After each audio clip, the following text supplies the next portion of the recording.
আসসালামু আলাইকুম। যারা ভোটার হননি তাদের জন্য দারুণ সুযোগ।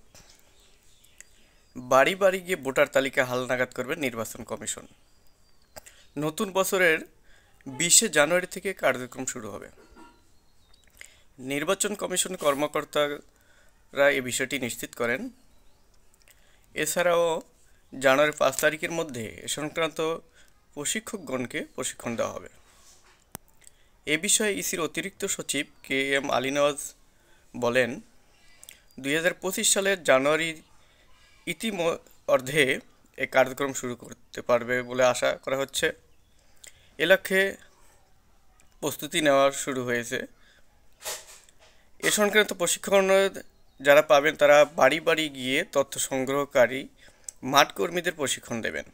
আলী নওয়াজ আরও জানান, আগামী বছরের 2 জানুয়ারি খসড়া ভোটার তালিকা প্রকাশের পর তা জনগণের সামনে উন্মুক্ত করে দেওয়া হবে। সেখান থেকে যদি কেউ বাদ পড়েন তাহলে তাদের দাবি আপত্তি নিষ্পত্তির ব্যবস্থা করা হবে।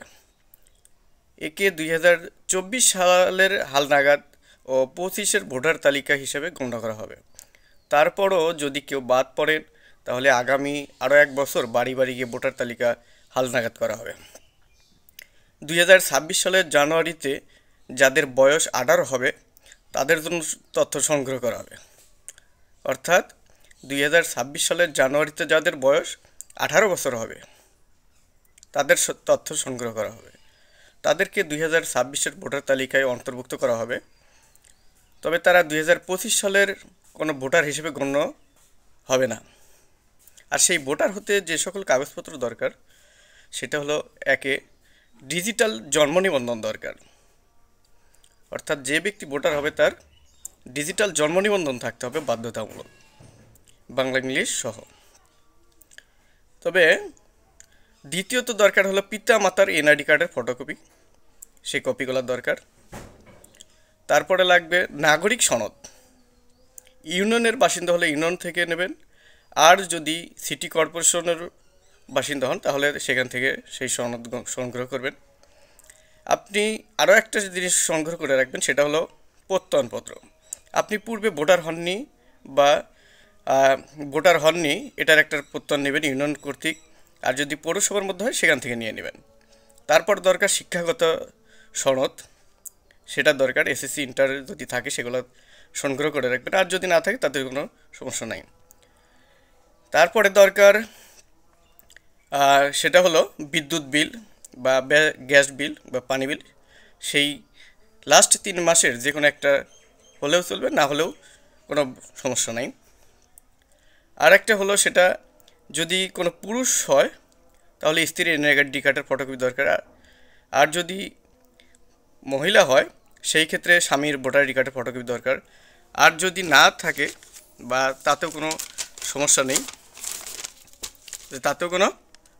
নেই, আর যদি অবিবাহিত হন তাহলে এগুলো লাগবে না, যেহেতু অনেকেই নির্বাচন কমিশনের অফিসে গিয়ে ঘুরে ঘুরে হয়রানির শিকার হয়েছেন, তারপর ভোটার হতে পারেননি।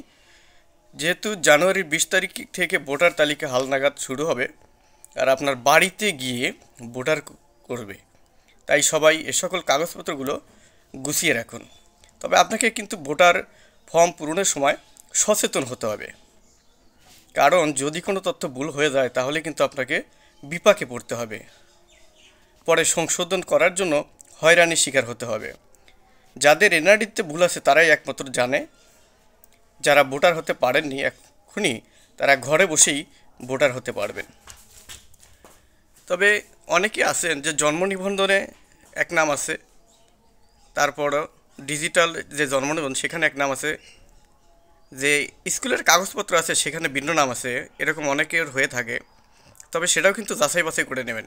যদি স্কুলের সেই সার্টিফিকেটের সাথে নামের কোনো বানানের ভুল থাকে তাহলে সেই ডিজিটাল জন্ম নিবন্ধন যেটা আছে সেটা সংশোধন করে নেবেন অতি দ্রুত। যাই হোক, এই কাগজপত্রগুলো গুছিয়ে আপনারা অতি সহজে ভোটার হতে পারবেন। সবাই ভালো থাকুন, সুস্থ থাকুন। আসসালামু আলাইকুম।